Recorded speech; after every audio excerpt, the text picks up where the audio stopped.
Hello, consider question number 1. It reads that from a town, cars starts at a regular intervals of 30 seconds and they are run towards another town with a constant speed of 60 km per hour.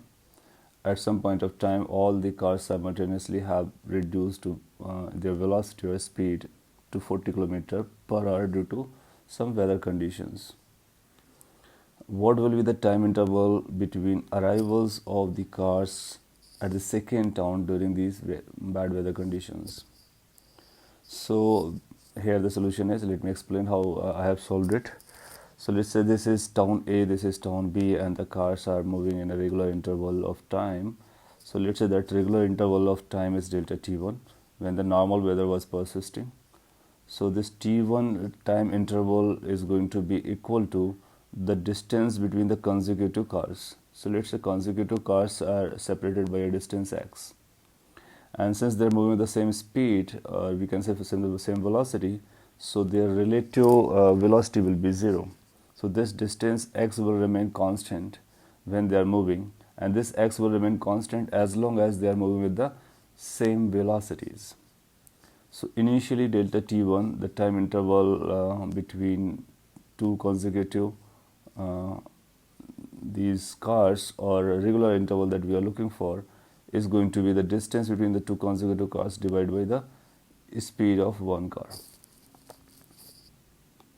Let's consider the speed initially was v1. Now when the bad weather conditions are there, then the time interval, that regular time interval, is going to be, let's say, delta t2, and this is going to be x divided by v2. Since we have changed all these speeds simultaneously, so again this v1 will be replaced by v2 and the gap will still remain x.